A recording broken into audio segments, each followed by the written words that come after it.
Assalamualaikum warahmatullahi wabarakatuh. Perkenalkan, nama saya Ridho Anugrah. Saya adalah peserta pendidikan profesi guru bidang studi sejarah kebudayaan Islam yang berasal dari LPTK Win Said Ali Rahmatullah Tulungagung. Alhamdulillah saat ini saya sedang mengikuti uji kinerja UKM PPG. Mohon doanya agar saya diberikan kelancaran dan hasil terbaik.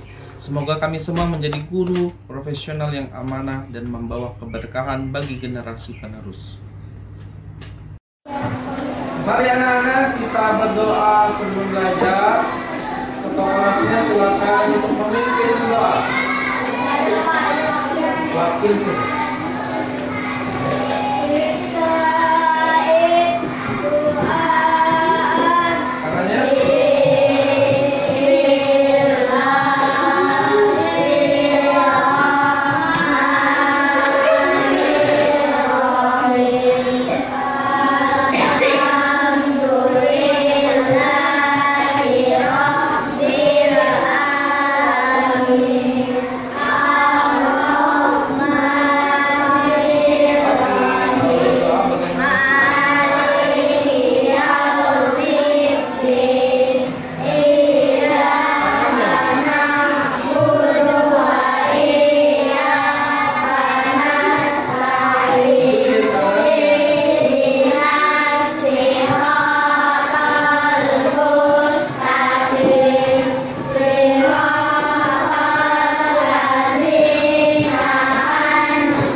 Kita kali ini bisa?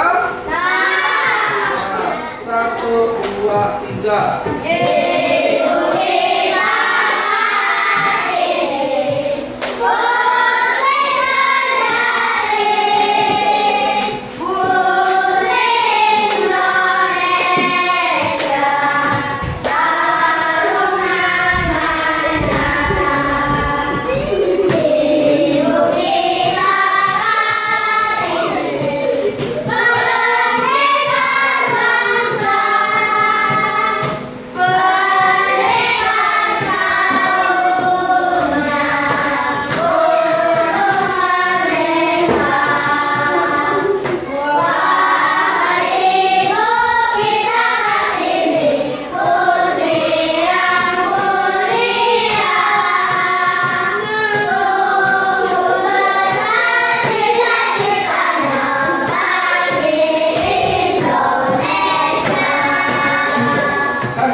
Anak-anak semua, sebelum kita belajar hari ini Bapak mau lihat tingkat kefokusannya. Jadi belajar itu harus fokus. Agar apa? Materi yang akan kita pelajari itu bisa tercapai. Nah, coba Bapak tes dulu fokusnya ya.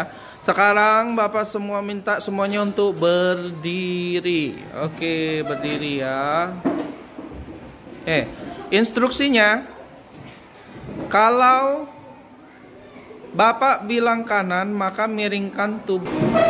Assalamualaikum warahmatullahi wabarakatuh. Waalaikumsalam warahmatullahi wabarakatuh. Apa kabar anak-anak semua? Alhamdulillah hari ini kita belajar kembali pelajaran sejarah kebudayaan Islam. Mudah-mudahan semuanya tetap semangat ya. Hari ini kita akan belajar materi yang baru, peristiwa kerasulan Nabi Muhammad Sallallahu Alaihi Wasallam. Sebelumnya kita sudah pernah membahas materi masa dewasa Nabi Muhammad Sallallahu Alaihi Wasallam. Sekarang Bapak tanya, ketika mempelajari masa dewasa Nabi Muhammad Sallallahu Alaihi Wasallam, di situ dijelaskan ya, sebelum Nabi diutus sebagai Rasul, Nabi menjalani kehidupan rumah tangga dengan seorang wanita yang dinikahi oleh Nabi Muhammad SAW. Siapa nama wanita tersebut? Nggak tahu. Khadijah. Ibunda Khadijah. Ibunda Khadijah waktu itu dikenal sebagai seorang Nabi. Aki main-main, saudagar dan pedagang ya. Aki ya, baik Aki ya. Siapa tadi? Saudagar kan? Atau pedagang ya. Sekarang Bapak tanya, jawab yang betul, jangan kayak Aki. Jawabnya sembarangan. Berapa usia Nabi saat menikah? 25. 29. 30. Berapa usia Bunda Khadijah waktu itu? 105. 80. Tepuk semangat.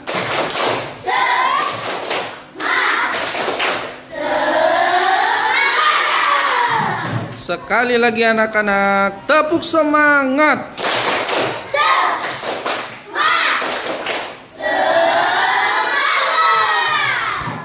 Berikan semangatnya 100 kali lebih semangat lagi. Tepuk semangat.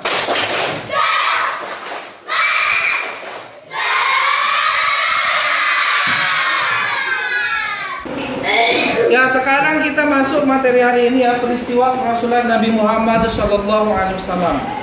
Jadi sebagai pengantar ya, di materi ini kita akan mempelajari bagaimana pertama kali Nabi menerima wahyu dan Allah mengutus beliau sebagai utusannya, sebagai Rasulullah SAW. Ya, Nabi Muhammad SAW diutus di usia. Ada yang pernah baca-baca ketika Nabi ya 40, betul. Ya, kasih tepuk tangan untuk teman. Nah, di mana Nabi menerima wahyu pertama? Di Gua Hira. Masya Allah, kasih tepuk tangannya lagi. Surah apa yang pertama dari Al-Quran? Masya Allah, ini kalau begitu ini nggak usah belajar lagi, ini sudah lulus semua ini. Siapa malaikat yang Allah utus menyampaikan wahyu? Biasa sekali. Sudah ini langsung naik kelas 3 aja sudah. Naik kelas 4 gitu ya. Oke, sedikit. Anak-anak, selanjutnya Bapak akan menunjukkan Gua Hira ya. Dalam sebuah video ini menunjukkan kepada kita Gua Hira itu seperti apa, setidaknya masa sekarang ya. Gua Hira itu di mana? Di Arab Saudi, di kota Makkah. Oke, coba kita lihat ya. Seperti apa Gua Hira itu? Itu bisa masuk ke sana dan bisa masuk ke sini juga ya. Ini Gua Hira ya, di Jabal Nur. Dalam gua yang pertama. Bismillahirrahmanirrahim. Seperti ini loh.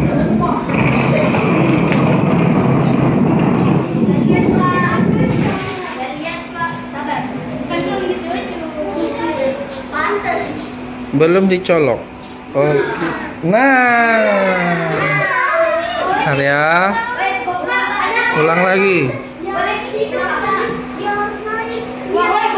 Itu bisa masuk ke sana dan bisa masuk ke sini juga ya.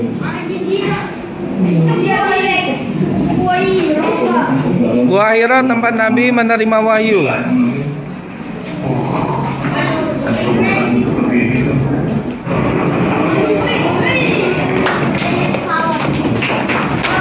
Ya, Bapak doakan kita semua bisa ke Gua Hira nanti ya.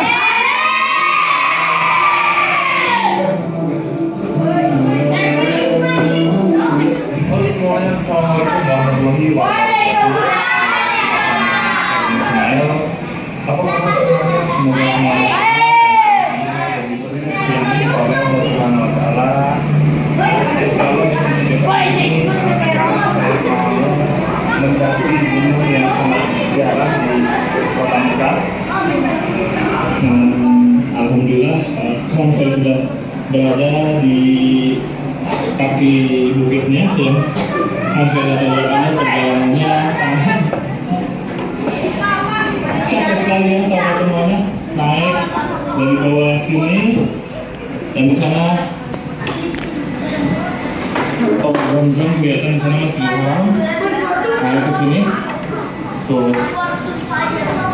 Nah pasti sahabat semuanya sudah tidak asing lagi ya mendengar bukit yang bernama Jabal Nur, salah satu tempat yang sangat bersejarah di Mekah yang selalu dikunjungi oleh jemaah umrah dari seluruh dunia. Dan seperti ini suasana di bawahnya sahabat semuanya. Anak-anak, video kedua ini adalah video animasi ya, kisah Nabi Muhammad SAW ketika diangkat menjadi Rasul ya. Coba kita. Kabi, kisah teladan Nabi. Wah, yuk dukung Kabi dengan menekan tombol subscribe. Jangan lupa bunyikan tanda lonceng untuk notifikasi. Selamat menonton. Terima kasih. Kisah Nabi Muhammad SAW diangkat menjadi Rasul. Nabi Muhammad SAW adalah sosok yang mulia dan dicintai oleh seluruh umatnya. Menurut riwayat, penampilan Nabi begitu mempesona.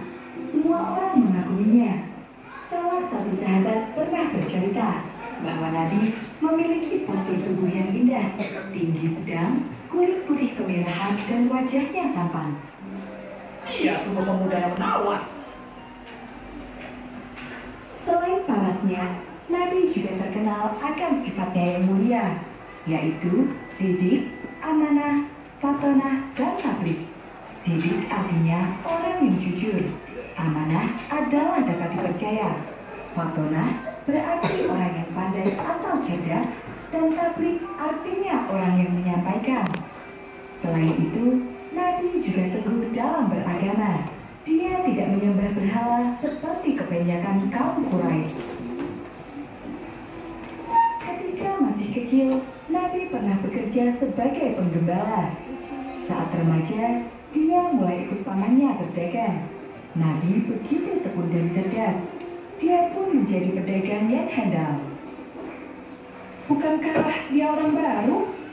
Benar, dia sangat pandai. Dagangannya selalu laris. Saat berusia 25 tahun, Nabi menikah dengan Khadijah. Dia adalah wanita dengan akhlak mulia, sekaligus seorang pedagang besar yang sangat kaya. Dalam pernikahan ini, Nabi dikaruniai 2 orang putra dan 4 orang putri. Namun, 2 putra Nabi meninggal dunia ketika saat masih kecil. Mereka adalah Qasim dan Abdullah. Dan 4 putri Nabi adalah Zainab, Ruqayyah, Ummu Kulsum, dan Fatimah. Pada suatu hari, banjir besar melanda kota Mekah. Dampak paling parah terlihat pada Ka'bah.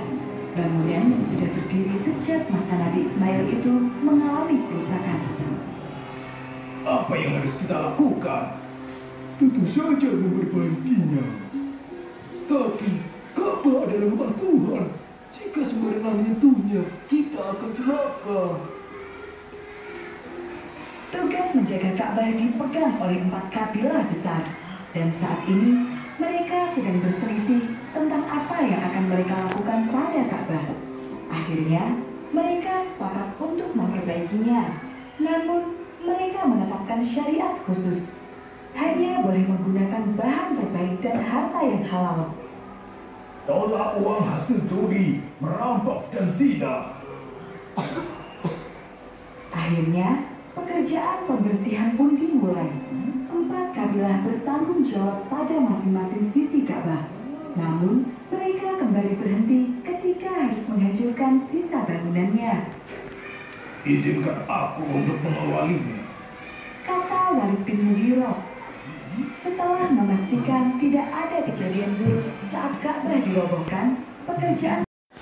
Anak-anak, pada waktu itu ya, materi tentang masa dewasa Nabi Muhammad SAW ya, pernah ada peristiwa Ka'bah itu direnovasi ya, renovasi itu diperbaiki. Nah di situ terjadi pertengkaran atau debat ya antara penduduk Mekah ya, suku-suku di Mekah, siapa yang berhak untuk mengangkat atau meletakkan batu Hajar Aswad. Nah, sekarang Bapak minta semuanya untuk mengeluarkan buku SKI-nya. Nah, coba buka di situ materi masa dewasa Nabi Muhammad SAW. Oke, nanti Bapak akan minta satu orang siswa untuk membaca tentang peristiwa tersebut. Siapa yang sudah ketemu halaman berapa? Coba, oke. Yang tentang, kebijaksanaan Nabi Muhammad SAW. Nah, Bapak minta Keisha untuk membaca, ya, yang lain dengarkan, ya. Coba Keisha baca. Kebijaksanaan Nabi Muhammad SAW. Ketika Nabi Muhammad SAW berusia 35 tahun, terjadi perombakan pada Ka'bah yang roboh karena banjir bandang meluap hingga ke Baitullah. Akibat banjir tersebut, bangunan Ka'bah roboh dan dinding-dindingnya mulai retak. Ketika itu, Ka'bah sering digunakan untuk menyembah berhala.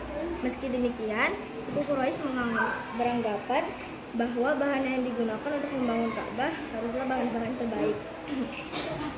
Mereka tidak mau menerima barang dari hasil jual beli riba, harta rampasan, dan hasil pekerjaan tercela lain, karena kaum Quraisy sangat menjunjung kesucian Ka'bah. Setelah pembangunan selesai, terjadi perselisihan antar pemuka kaum Quraisy. Siapakah yang paling pantas untuk meletakkan Hajar Aswad kembali di Ka'bah? Bahkan perselisihan itu hampir menjurus pada pertumpahan darah. Perselisihan itu berlanjut selama 4 atau 5 hari. Kemudian datanglah Abu Umayyah bin Mughirah Al-Makhzumi menyarankan untuk dibuat sayembara. Dia berkata, besok siapapun yang pertama kali memasuki Ka'bah, dia berhak untuk meletakkan Hajar Aswad. Mereka pun sepakat atas usul dari Abu Umayyah tersebut. Allah menghendaki Nabi Muhammad SAW sebagai orang yang meletakkan kembali Hajar Aswad. Keesokan harinya, Muhammad menjadi orang pertama yang memasuki Ka'bah. Akhirnya, dengan penuh kebijaksanaan, Muhammad meminta sehelai kain, lalu meletakkan Hajar Aswad di atasnya. Muhammad kemudian meminta para pemuka kaum Quraisy untuk memegang ujung-ujung kain tersebut, lalu meminta mereka secara bersama-sama mengangkatnya. Setelah sampai di depan Ka'bah, Nabi Muhammad mengambil Hajar Aswad dan meletakkan kembali ke tempat semula. Oke, jadi begitu ya. Gimana, Fatih? Tadi yang dibaca bagaimana Nabi Muhammad menyelesaikan permasalahan tersebut dengan menggunakan Izidin dengan cara seperti apa? Tadi yang dibacaannya? Dengan sehelai kain. Dengan sehelai kain ya, yang dipegang oleh siapa yang memegang? Nabi Muhammad dan suku-suku ya. Jadi Nabi Muhammad mengambil Hajar Aswad, diletakkan di atas kain tersebut, dan perwakilan dari suku-suku tersebut membawa. Oke.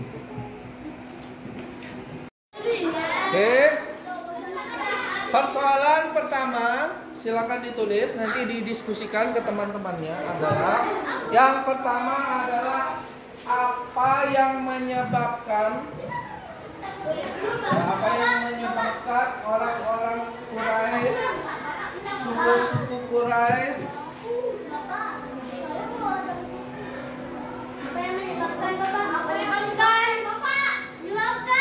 apa yang menyebabkan suku-suku Quraisy berselisih saat renovasi Ka'bah?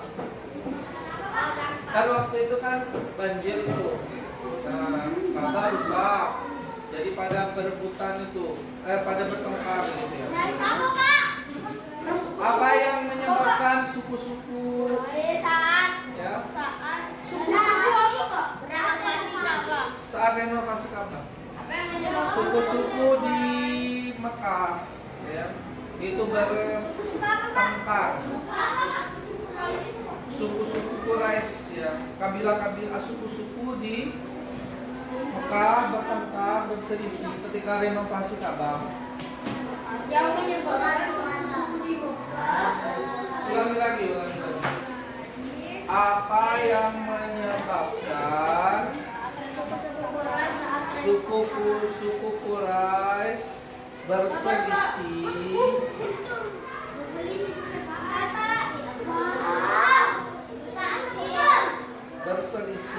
saat renovasi Ka'bah?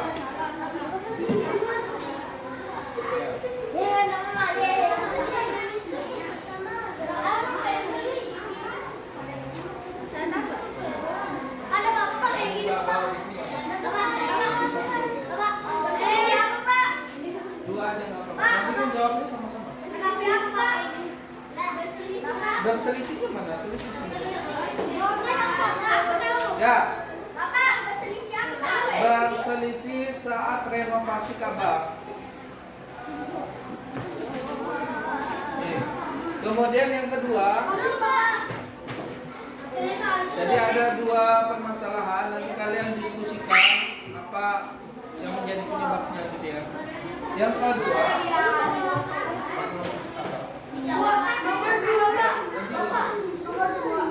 oke, permasalahan atau persoalan yang kedua, apa yang mendorong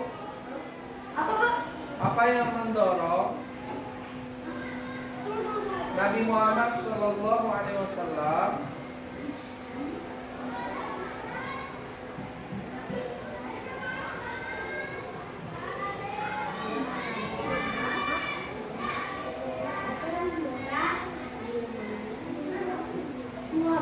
pergi ke Gua Hira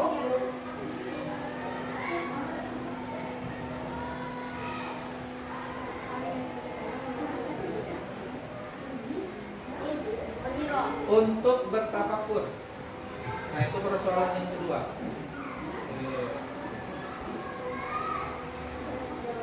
Dah, itu. Kalian diskusikan kira-kira penyebabnya apa dari dua hal tersebut. Ini kan peristiwa menjelang peristiwa kerasulan Nabi Muhammad ya. Silakan diskusikan dengan temannya. Kira-kira kenapa sih orang-orang Quraisy, suku-suku Quraisy itu bertengkar pada waktu itu? Apa yang menyebabkan pertengkarannya itu? Dan kemudian itu ditambah juga ya, apa yang dilakukan Nabi Muhammad untuk ya dua itu aja. Yang satunya tentang Nabi Muhammad Nabi Muhammad pergi bertafakur ke Gua Hira itu ya.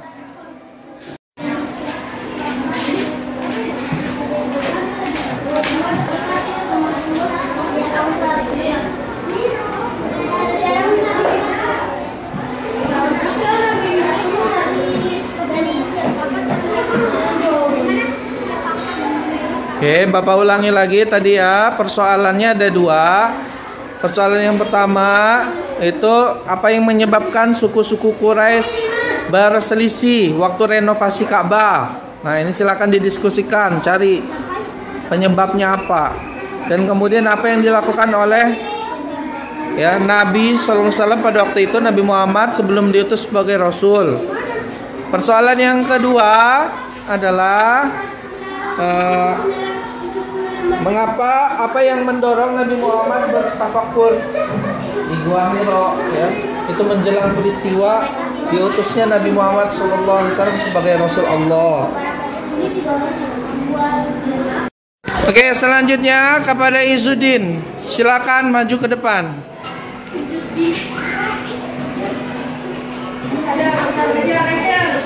Habis ini siap-siap Anaf. Oke, silakan Izzuddin, jelaskan. Teman-teman, saat Nabi Muhammad Assalamualaikum dulu. Assalamualaikum warahmatullahi wabarakatuh.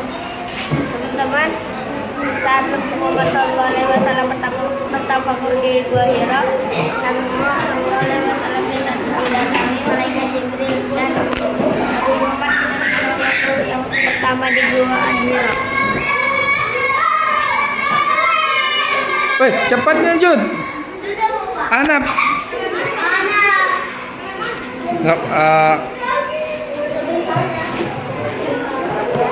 Sekarang Anap, setelah Anap siap-siap Pati.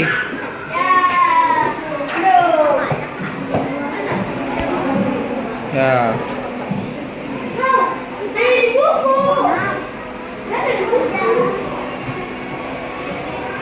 Jangan lupa assalamualaikum dulu ke teman-temannya ya.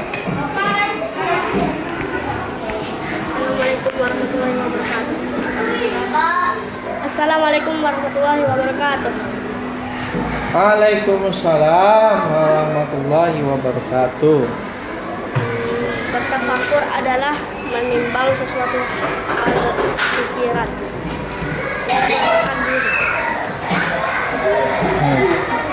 Usia berapa Nabi Muhammad menerima wahyu? 40 tahun. Di mana? Di Jabal Nur. Jabal Nur. Coba ceritakan bagaimana ketika malaikat Jibril datang. Saat malaikat Jibril datang, itu Membawa surat Al-Alaq ayat 195. Bisa coba baca Al-Alaq 195. A'udzu billahi minasyaitonir rajim. Bismillah.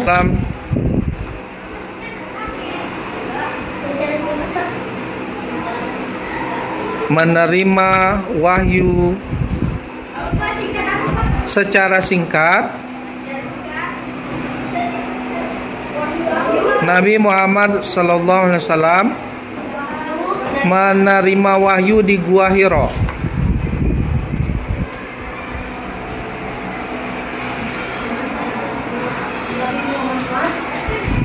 Sallallahu alaihi wasallam menerima wahyu di Gua Hira. Nah, ya, satu sajalah kalau begitu ya. Jadi Bapak berikan waktu 15 menit untuk menyiapkan dirinya. Nanti kalau cukup hari ini ya semuanya maju ke depan ya untuk menjelaskan, menceritakan kembali ya apa yang sudah kita pelajari. Kalau nggak cukup nanti sebagiannya di waktu yang akan datang.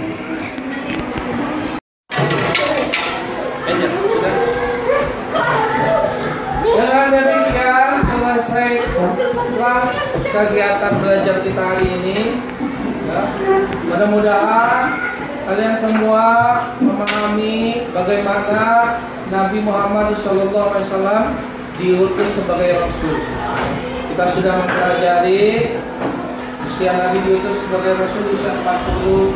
Nabi menerima wahyu pertama. Iqra bismi rabbikal ladzi khalaq. Itu di Gua Hira oleh malaikat Jibril, diutus langsung oleh Allah Subhanahu wa taala. Dan Nabi pun diperintahkan Allah untuk menyampaikan risalah agama Islam ini ke seluruh penjuru dunia, untuk seluruh umat manusia. Ketika Nabi wafat, maka dakwahnya Nabi dilanjutkan oleh para sahabatnya Nabi SAW, dilanjutkan oleh umatnya. Sekian pelajaran hari ini, kita tutup dengan membaca Alhamdulillah. Alhamdulillah.